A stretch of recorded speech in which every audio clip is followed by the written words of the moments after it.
돈을 빌려주고 받은 약속은 공정증서의 소멸시효 기간. 사례를 보겠습니다. 저는 친구에게 500만 원을 빌려주면서 1년 후에 받기로 했습니다. 그러나 1년이 지나도록 친구는 돈을 갚지 않았습니다. 그래서 저는 친구에게 말해서 액면금 500만 원인 약속금 공증을 받아 두었습니다. 하지만 친구는 지급 기일이 지나서도 돈을 갚지 않았습니다. 친구에게 재산이 없어서 강제집행도 하지 못했습니다. 지금은 약속어음 지급일로부터 3년이 넘게 지났는데 최근에 친구가 부모로부터 상속을 받았다고 합니다. 지금이라도 약속어음 공정증서로 상속받은 토지를 강제집행하려고 하는데 가능할까요?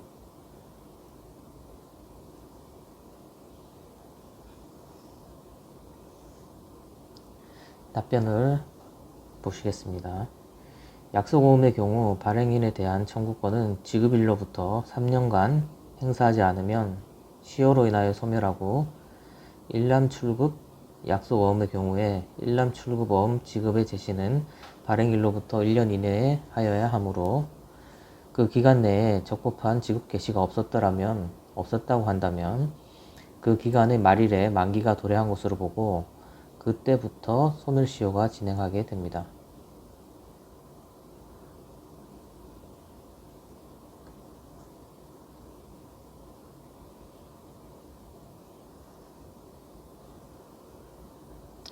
약속어음 공정증서는 공증인이 일정한 금액의 지급이나 대체물 또는 유가증권의 일정한 수량의 급여를 목적으로 하는 청구에 관하여 작성한 공정증서로서 채무자가 강제집행을 승낙한 취지가 적혀있는 것은 일종의 집행권원이 되므로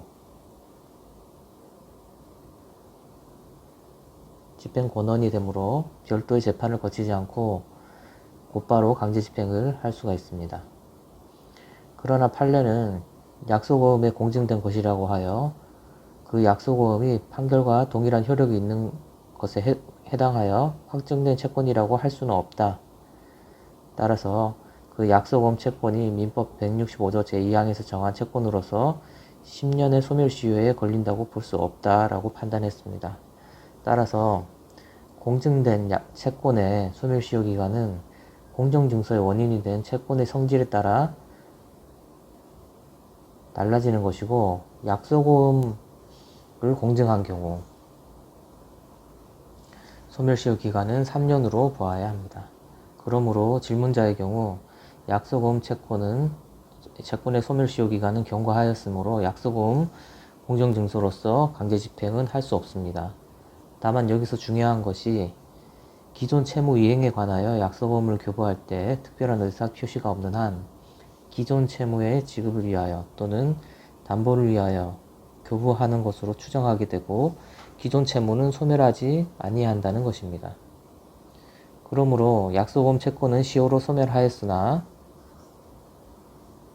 원인 채권은 시효가 완성되지 않았기 때문에 질문자께서는 별도의 대여금 소송을 통해서 승소 판결을 받은 후에 상속받은 토지에 대해서 강제집행을 할 수 있을 것으로 보입니다.